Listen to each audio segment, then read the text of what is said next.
India ने अपनी relief scheme का दायरा बढ़ाया है और अब इजिप्ट और जॉर्डन भी इस स्कीम में शामिल हो गए हैं। रिलीफ का फुल फॉर्म है resilience and logistics intervention for export facilitation.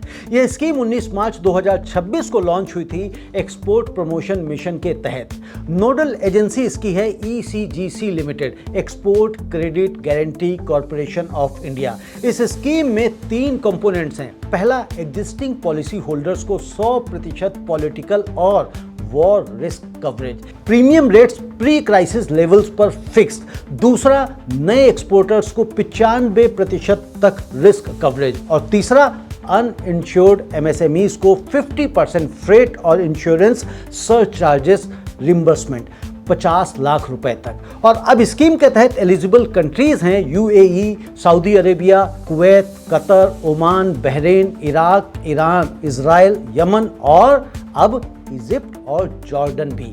तो कारण इसका क्या है दोस्तों, यह स्कीम क्यों बनी और इजिप्ट जॉर्डन को क्यों जोड़ा गया?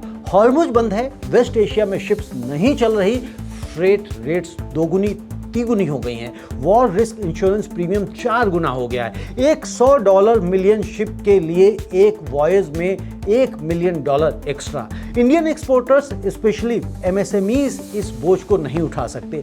प्री एग्रीड कॉन्ट्रैक्ट्स में उन्होंने जो प्राइस कोट की थी उसमें यह एक्स्ट्रा कॉस्ट कहीं नहीं थी।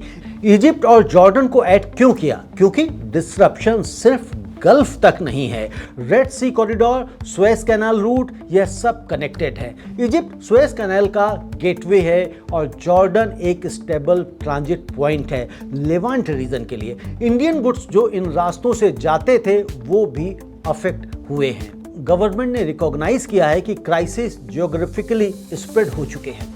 तो दोस्तों, यह स्कीम इंपॉर्टेंट है लेकिन इसकी कुछ लिमिटेशंस अभी भी हैं। पहला, यह टाइम बाउंड है। क्राइसिस खत्म होने के बाद स्कीम बंद होगी, यह परमानेंट सॉल्यूशन नहीं है। दूसरा, अवेयरनेस। एक एनालिस्ट ने ठीक कहा कि Tier 2 सिटीज के छोटे एक्सपोर्टर्स को पता ही नहीं है कि यह स्कीम है।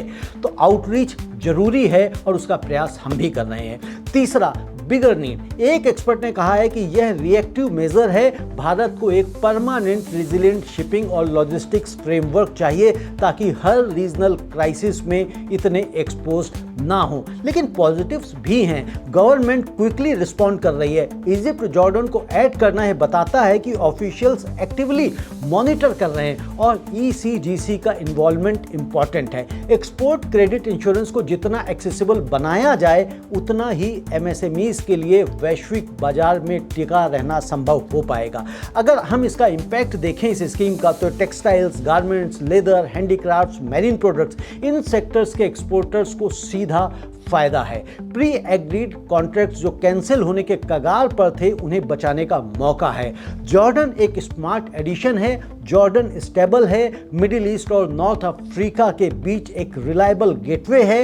इंडिया जॉर्डन ट्रेड को इस क्राइसिस के बाद स्ट्रेंथन करने का यह एक अवसर है।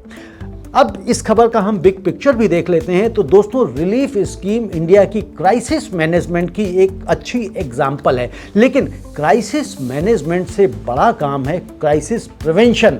भारत को अपना शिपिंग फ्लीट बढ़ाना होगा, यह हम पहले भी अपनी खबरों, अपने विश्लेषण में कहते हुए आए हैं। इंश्योरेंस इंफ्रास्ट्रक्चर स्ट्रेंथन करना होगा। अल्टरनेटिव ट्रेड रूट्स IMEC बाहर डेवलप करने होंगे। जब हॉर्मुज खुलेगा, और वो खुलेगा ही, तो उस वक्त का सबक हमें याद रखना होगा और उस सबक से परमानेंट इंफ्रास्ट्रक्चर बनाने होंगे।